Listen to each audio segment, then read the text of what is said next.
ఇలాంటి సంప్రదాయ సంరక్షణ కోసం అని ఎత్తులుగా తయారయ్యే వాళ్ళు ఉంటారు.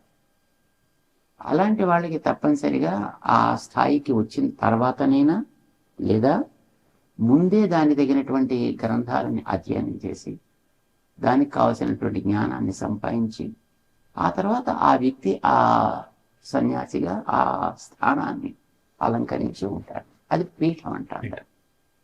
సో అలాంటి పీఠాల్లోకి వచ్చేటప్పుడు వాళ్ళు శాస్త్రం చదివిన వాళ్ళు ఉండాలి. వాళ్ళు మాట్లాడింది ప్రమాణం కావాలి.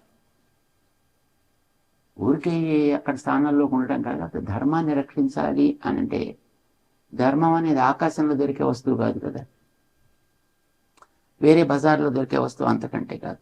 ధర్మం అనేది శాస్త్రాల్లోంచి రావాలి, గ్రంథాల్లోంచి రావాలి. అంటే దానికి ఒక ప్రమాణం కావాలి. నేను చెప్పిందే విసన్న చెప్పింది వేదం అన్నట్టుగా ఉంటుంది కదా. దానికి ఒక ప్రామాణికమైనటువంటి గ్రంథం అథారిటీగా ఉండాలి.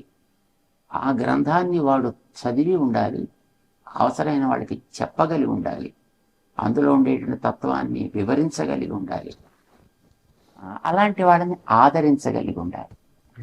సో ఇవన్నీ ఉండాల్సినటువంటి లక్షణాలుగా వాటిని నిర్వహించగలిగేటువంటి యోగ్యత ఒక వ్యక్తికి కలిగించి పీఠం మీద కూర్చోబెట్టడం కానీ, లేదా పీఠం మీద ఒక వ్యక్తిని చిన్న వయసులోనే కూర్చోబెట్టి అతనికి ఆ యోగ్యతల్ని ఒక్కొక్కటి కలిగించడం కానీ, ఇటుకన్నా ఎలాగైనా జరగచ్చు.